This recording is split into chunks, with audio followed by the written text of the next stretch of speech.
Have you ever wondered how woodpeckers work? Like, how do they do what they do? They seemingly just smash their heads against the unforgiving bark of the trees with zero hesitation.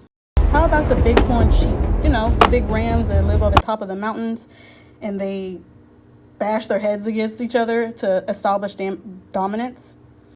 Did you know that the force they use is 6 times greater than the force it would take to shatter the human skull? Well, in the case of the bighorn sheep, they are equipped with really thick skulls. Those thick skulls serve to protect the brain. It has also been reported by researchers that the amount of blood pumped into the sheep's brain after they collide is thicker, and it creates a bubble wrap effect. For the woodpeckers, they have a special bone that acts like essentially a seatbelt for their brains. Every time the woodpecker pecks, the bone wraps itself completely around the skull and protects its delicate brain. Unlike woodpeckers, humans aren't equipped with a seatbelt bone.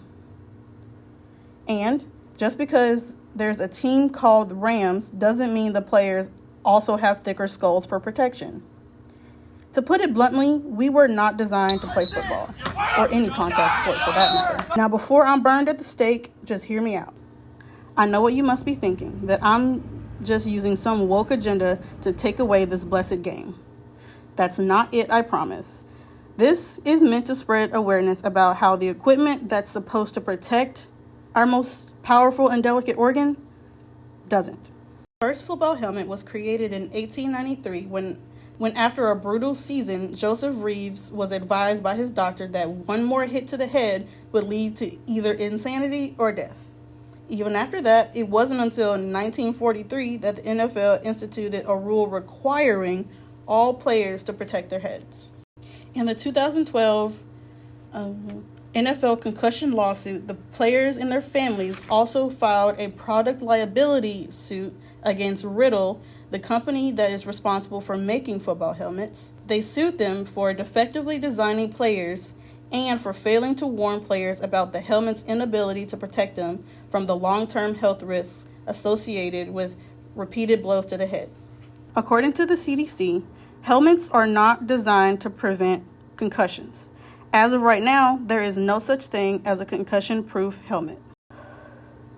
Most people rightfully believe that the helmets worn by football players do in fact prevent concussions or similar injuries. However, the role of the helmet is simply to reduce acceleration of the skull during a collision. It does this by absorbing some of the forces being transferred to the brain on impact. This lessens the severity of damage the brain takes on high impact. Do you think parents would continue to sign their kids up if they knew that the helmets aren't as protective as they thought? Do parents even care? Well, statistics show that parents do worry about the long-term effects, and they should, seeing as 100,000 youth-level football players suffer concussions every year. This may not sound bad, but even one concussion could result in irreversible damage, especially on a child's already underdeveloped brain. A series of concussions inevitably will lead to the development of chronic traumatic encephalopathy, also known as CTE.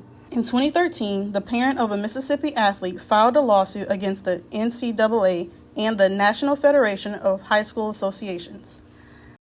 Alvin Job wanted the NCAA and the NFHS to provide high schools with current concussion risk information and to upgrade the standard of care practices in their profession. He also asked both organizations to certify that high schools have concussion management plans for preventable head injuries.